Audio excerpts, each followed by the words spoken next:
Hello, hello, hello. I have some big news stories coming out of Washington, D.C., out of Argentina, and other parts of the world. Happy Liberation Day, where the United States finally starts using tariffs again to make America rich. All right, let's jump right in. Thank you, guys. I apologize. I'm going back and forth from one office to another. Trump's Attorney General, Pam Bondi, is leading an unwavering pursuit of justice for victims and families devastated by violent crime. In a decisive move, she has directed federal prosecutors to seek the death penalty for Luigi Mangione. Remember, he is the person that allegedly assassinated the CEO of UnitedHealthcare, Brian Thompson, in the morning in New York City. Now, Pam Bondi stated Luigi Mangione's murder of Brian Thompson, an innocent man and father of two young children, was premeditated, a cold-blooded assassination that shocked America. After careful consideration, I have directed federal prosecutors to seek the death penalty in this case as we carry out President Trump's agenda to stop violent crime and make America safe again. Let me know what you guys think about this. Obviously, he allegedly did this, but they've got everything on video. This is cold-blooded murder. He's angry about a back surgery that left him with erectile dysfunction in his early 20s as a man. Wow, that would really upset me as well. But is murder the right move? I don't think so. Now, in regards to this case, Luigi Mangione has pled not guilty to the state charges and has not yet entered a plea in regard to the federal charges. So while it might seem like he's guilty, we should reserve our judgment until there's a final verdict. Everyone in America deserves their day in court. I'm anticipating what's going to happen, but again, this guy needs to go through the judicial process. At the same time, I personally think that the DOJ should launch an investigation into how these insurance companies rip us off, how prices have soared since the inception of Obamacare. To keep calling it the Affordable Care Act is insulting. It is no longer affordable. It costs as much as a mortgage for a married guy like me with kids. Let me know your thoughts on Luigi Mangione. Also, let me know your thoughts on investigating how big insurance is ripping us off. Like I've been showing you guys medications that cost $75, and yet through Medicare and Medicaid, they bill $2,600. I've showed you guys medications where it's $120 and they charge $1,200. I've shown you guys MRIs that they charge $5,000 for. I got an MRI last year for $500. I mean, we are totally being ripped off, taken advantage of, and they're just extracting money from our wallets. Let me know what you think. But that's not all from Pam Bondi of the DOJ today. She also fulfilled her commitment to take action against anyone targeting Elon Musk's electric car company, Tesla. Pam Bondi revealed that federal charges have been filed against a Colorado man after throwing an incendiary device at a Tesla dealership in Colorado. Do I have to call it incendiary? Can I just say what it is? Molotov cocktail right through the dealership. Now, Cooper Joe Frederick, the alleged man, was arrested on March 14th. He faces charges. And here's what Pam Bondi is saying. We need to make an example of these people. So we are pushing for 20-year prison sentence. Now, they also caught the guy that firebombed a dealership in Las Vegas. He is also going to jail. I cannot believe that they've been allowing this. All right, this is crazy. I've got to research this more, but if this is true, wow, like rewrite the textbooks. Everything we've been told is a lie. Now, remember last week I told you that a CIA document from the 1980s said that the U.S. government knew for a fact that the Ark of the Covenant existed, and they knew the location of it. Now, the Ark of the Covenant is the main Jewish relic of the temple from the Moses story and the Old Testament, right? They had it in the Holy of Holies. Well, now new documents released in Argentina say that Adolf Hitler, the horrible, awful Nazi German leader, did not commit suicide in a bunker, but rather fled for his life to Argentina, where he married and had children. Here's the claim.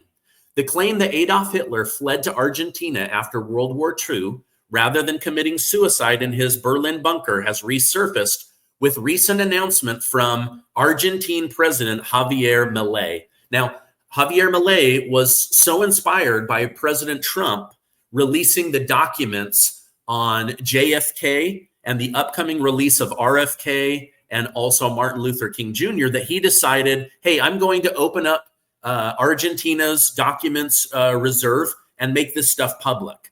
Now, Milei ordered the declassification of government archives related to Nazi fugitives who settled in Argentina post-war, sparking speculation that Hitler was one of them. Now, this much we know for a fact. We know for a fact that after World War II, thousands, tens of thousands of Germans fled to Argentina. Argentina is a Latin American country, but in certain areas, they are extremely white. They have light eyes, even though they speak perfect Spanish. And also their cattle industry got really big because of the German immigrants that came into the area. But was Hitler there, right? This isn't a new theory. It's something that's been around for decades. However, with the release of these documents, it's fueled the fact that Argentina, under President Juan Perón, harbored thousands of Nazi war criminals like Adolf Eichmann and Joseph Mengele via escape routes known as rat lines. These dudes were rats. Now, some now suggest these documents confirm that Hitler escaped rather than dying, and that possibly the United States government and other international countries assisted in covering up his death and allowing him to live out his life if he would end the war. Evidence supporting this remains thin. Declassified CIA files from 2017 show the agency investigated the claims of Hitler's sightings in the 1950s, but never found sufficient evidence. In 2009, DNA tests on skull fragments long claimed to be Hitler's revealed that it was actually a woman, not a man. Anecdotes like Stalin's belief that Hitler escaped, the book The Real Odessa, and Argentina making these claims set the internet on fire. Let me know your thoughts. Now, this story is still developing, and to me, it needs more concrete evidence. Right now, what we're being told is that Hitler was surrounded in Berlin, Germany, and he committed suicide with his girlfriend in a bunker. Okay, but, you know, we were also lied to about 9/11. We were lied to about Osama bin Laden and his connection to the CIA. Now there's documents coming out that I'm reviewing that he was allowed to escape with U.S. government assistance to a different country.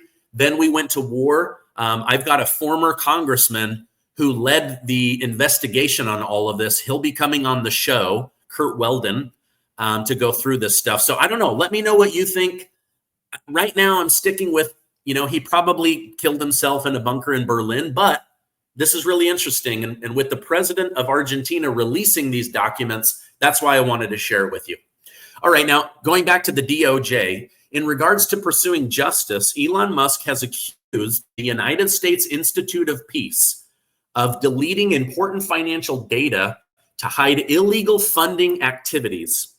Now, Musk claimed over on X from a conservative page, Amuse, that the department found USIP contracts linked to Afghanistan's former chief of protocol.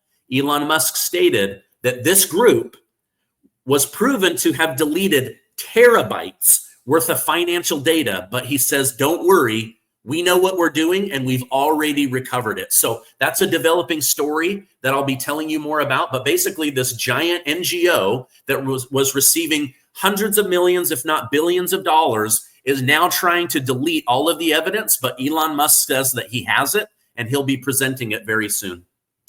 Senate Majority Leader John Thune confirmed that Republicans and President Donald Trump remain united on the tariff policy, which started today, emphasizing tariffs as a crucial tool for addressing trade imbalance, despite some concerns within the Republican Party.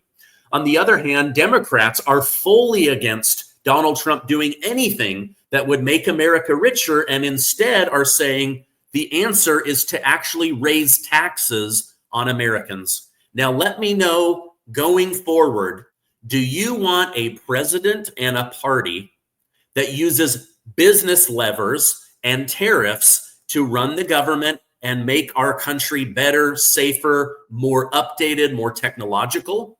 Or are Democrats right? We should just continue to extract money from hardworking Americans. Now, if you've been following me for a while, you know, on paper, I'm a libertarian. I am anti-government. I am anti-war. I am anti-taxation. I don't mind paying some tax because otherwise nothing would get done. But there is nothing patriotic about overpaying on taxes. And there's one party that says we can do this better and lower taxes. And there's another one that says government is the only answer and we must raise taxes. Well, I say hell no to you. I do not want to pay any more of my hard-earned money to you piece of crap politicians. All right. Now, on the other hand, Democrats want to get rid of Trump's tariffs. According to The Hill, Democrat Senator Tim Kaine is advocating to immediately remove tariffs from Canada, saying that this will be an invisible tax on the American people. He said America imports $31 billion of agriculture. So when you go to the grocery store and prices are higher, it will be because of Donald Trump. Well, prices have already come down, Tim Kaine, and all of that happened after the first 6 months of Biden being in office and voting trillions and trillions of dollars out of the American people and out of our children's future. So I don't buy it. Now, in response to this, Trump fired back, stating, Senator Tim Kaine, who ran against me with crooked Hillary Clinton in 2016, is trying to halt our critical tariff on deadly fentanyl coming in from Canada. We are making progress to end this terrible fentanyl crisis, but Republicans in the Senate must vote to keep the national emergency in place so we can finish the job and end this scourge. By their weakness, Democrats have allowed fentanyl to get out of hand. The Republicans and I have reversed this course strongly and quickly. Major additional progress is being made.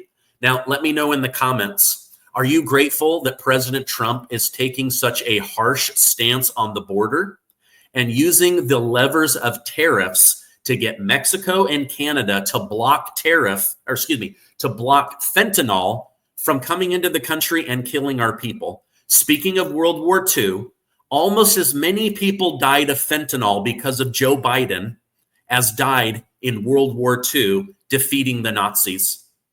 If that doesn't open your eyes to what Trump is trying to do, Trump does not want our children, our teenagers, our drug addicts to die from fentanyl. He's trying to stop the death.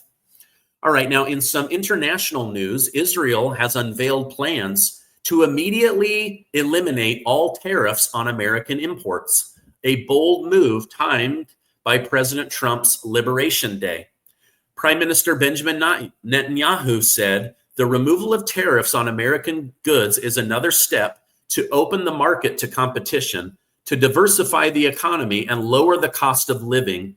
In addition to economic benefits from the economy and the citizens of Israel, the current move will enable us to further strengthen the alliance between Israel and the United States.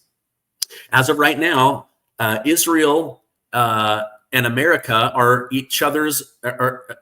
America is Israel's largest trade partner with about $34 billion. So basically, they are saying, hey, we are totally open to removing all tariffs so that we can actually be better trade partners. We can do more business. We can strengthen each other. So Israel is backing off. Vietnam just announced that they will immediately be dropping all tariffs against the United States. They say they want fair trade and to actually trade more with the United States, and this is how they could do it. So, wow, a group that we actually were at war with decades ago now wants America to be their largest trade partner, right? But then again, tariffs are the devil, right? At least that's what the Democrats are saying. All right, now let me talk to you for a second about Ukraine. Ukraine continues to fumble as Donald Trump warned Ukraine President Volodymyr Zelensky, there will be big problems if you reject the mineral deal.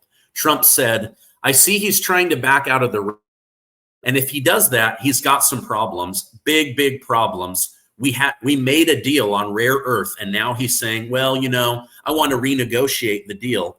He wants to be a member of NATO. Well, he was never going to be a member of NATO. He understands that. So if he's looking to renegotiate the deal, he's going to have big problems. The proposed agreement would give the United States the first chance to bid on future natural resources and infrastructure projects in Ukraine. It also includes a requirement for Ukraine to prevent the sale of critical minerals to countries the United States sees as competitors. The Trump administration believes this deal could be a key reason for the United States to stay involved in Ukraine while working to end the war. Trump has suggested that an agreement on rare earth minerals would more than compensate the United States for the over $200 billion that we've already given. However, as I mentioned earlier, Zelensky says, we don't owe America anything. That was a gift from Joe Biden. Well, why do you think Joe Biden would gift Ukraine $200 billion of your money? I'll tell you why. Because he's a crook and a criminal that's trying to cover up the crimes and the sins of the Biden family because of all of the fraud, fake businesses, and money laundering that their family did while he was vice president. I'm telling you guys, these guys are as crooked as a dog's leg, as Representative Tim Burchett said on my show last week. All right, in some final news, Democrats say that we are screwing up our relationship with Canada. Well, guess what? We're only one day in, and Ontario Premier Doug Ford has already expressed readiness to drop tariffs against America and renegotiate for better trade between the two countries. And now the western part of Canada is saying, once that's done, we want President Trump to look at annexing Western Canada because we want to be United States citizens. So, wow, he got Justin piece of crap Trudeau out. Canada is saying, we're ready to negotiate, and half of Canada American citizens. Unbelievable. All right, that's my update for today. I love you guys. Stay amazing, and I will see you on the next video.